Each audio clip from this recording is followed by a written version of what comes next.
Hi. So, all cost reduction consultants are the same, are they? I don't think so.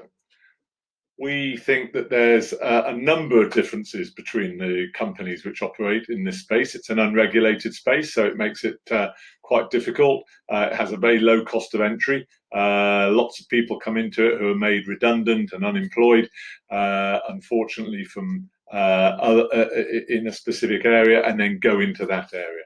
So, what are the things that you can look for when you're assessing the companies? So as an insider, someone who is a cost reduction analyst, I've been doing this for 17 years in this business, but I guess I've been doing it all of my business life. I've always had a keen eye on costs and contracts.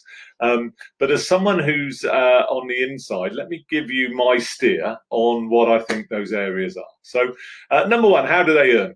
Are they earning commission? Are they earning from you as a fee, as a percentage of the saving, or is it some combination of both? Be really clear. Make sure it's in your agreement. What do you have to? So that's number one. How do they earn? Number two, what do you have to do, and what are they going to do for you?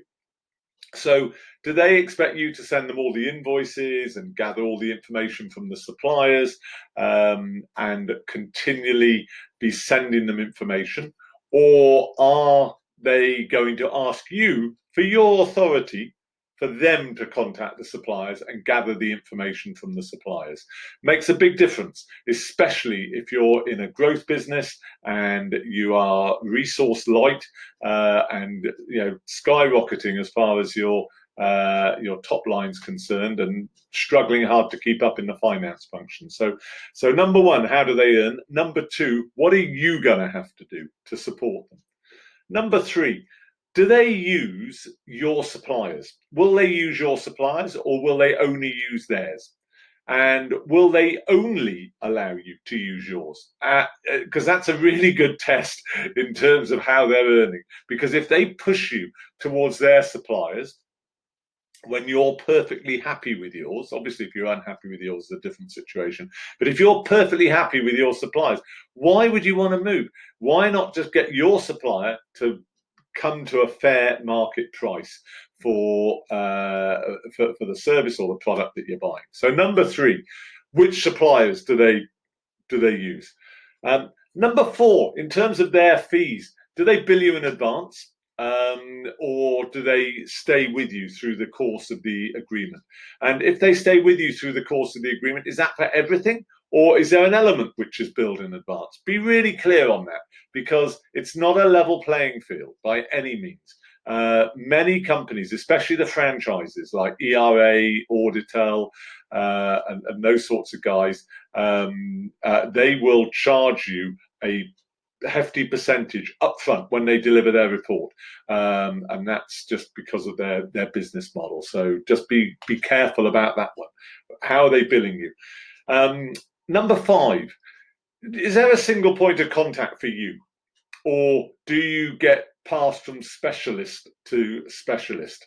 And I say specialist like that only because these specialists are basically people in franchise organizations who've been grandfathered in, and they were there early, so they have the relationships with the suppliers, and they get a skim off everything that every part of the fee that you pay to that company, just for being involved.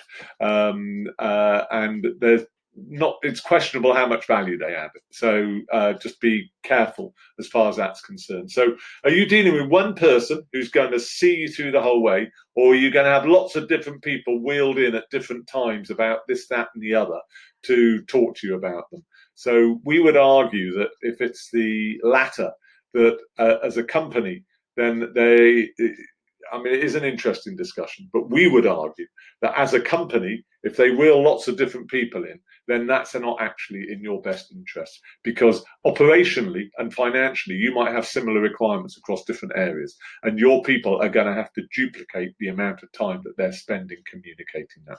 Not a good idea, really. Anyway, so those are the five things. How do they earn? What do they expect you to do, and what are they going to do for you? Your suppliers or just theirs? Do they bill you in advance, some of the fee or all of the fee? And is there a single point of contact? Just some considerations for you. You'll have lots of considerations which are bespoke and specialist to your business, but hopefully that helps you when choosing which cost reduction company to work with. And we would be delighted if that was to be the Procurement Group. I'm Simon Unger, the Chief Executive of the Procurement Group, and I am available on 07768 421 901 or by email at simonu@procurementgroup.co.uk. Thank you very much. Bye.